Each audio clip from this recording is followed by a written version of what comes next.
Welcome back to Beyond the Box Score, where stats come alive and every dribble tells a story. Tonight, we dive into the heart of the 2025 Eastern Conference Finals. The New York Knicks are on the ropes after an absolutely unbelievable collapse in Game 1, and the Indiana Pacers now lead 1-0, but this series is far from over. In fact, Game 2 might just redefine the momentum of this entire postseason. So what happened in Game 1? Let's set the scene. The Knicks were up 14 points. The Madison Square Garden crowd was electric. Fans could practically taste the victory.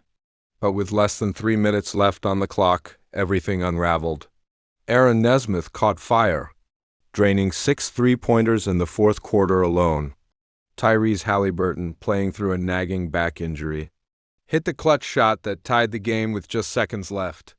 Then in overtime, the Pacers silenced the Garden, finishing with a 138-135 win. One of the most shocking comebacks in recent playoff history. Now, the pressure is squarely on the Knicks. They can't afford to drop 2 games at home. But let's talk about the chessboard. Because this series is more than just who scores more, this is about matchups, momentum, and margin for error. First, the injury report. For the Knicks, it's troubling. Mitchell Robinson remains out with a high ankle sprain, and that's a huge blow to their rim protection. Without him, the paint has become vulnerable, something the Pacers exploited late. In Game 1, OG Anunoby is also questionable with a left hamstring issue. His presence on the court is vital not only for spacing but especially for defending Indiana's perimeter threats like Buddy Hield and Nesmith. If OG suits up, expect his minutes to be tightly monitored. Indiana, meanwhile, isn't fully healthy either. Tyrese Haliburton is battling a lingering back injury, but you wouldn't have guessed it by watching Game 1. His court vision and shooting remain elite. However, Benedict Mathurin is still sidelined, which shortens the Pacers' rotation and leaves them relying heavily on role players to step up. So far, they've answered that call. Statistically, the Knicks hold some key advantages. They rank 5th in the league in scoring at 117.7 points per game and 9th in defense, allowing 111.8. Jalen Brunson continues to put up superstar numbers, averaging 26.3 points per game in the playoffs and controlling tempo with surgical precision. Karl Anthony Towns, the mid-season blockbuster edition, is chipping in 24 points per game and giving New York a strong inside-out game, but their defensive intensity must return. In Game 1, they allowed 138 points, unacceptable for a Tom Thibodeau-coached team. On the other side, the Pacers thrive on chaos. They're the fastest team left in the playoffs, ranking 10th in scoring at 115.7 points per game. But their defense? It's a concern. They give up over 115 points a game and rely on shooting streaks and fast break offense to stay ahead. Pascal Siakam has been rock solid, averaging 20.7 points in the postseason.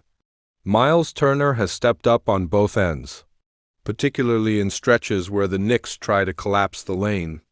Now let's talk money odds, that is. According to Sports Betting Dime and DraftKings, the Knicks enter Game 2 as 5.5-point favorites.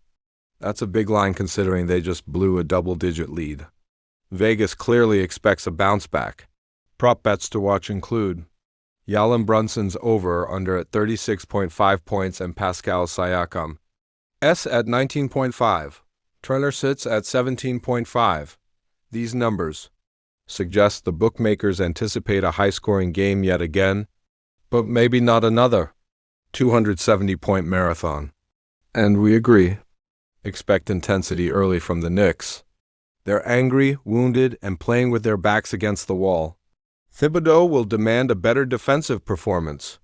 Look for early traps, pressure on the perimeter, and aggressive rotations. Offensively, the ball will be in Brunson's hands even more than usual. If Anunoby can give even 20 solid minutes, it could swing the game. For Indiana, the plan is simple: run, shoot, and repeat. They'll look to force turnovers and catch the Knicks on their heels in transition. Haliburton will direct the tempo, and if his back holds up, he's the X factor once again. But don't underestimate their role players.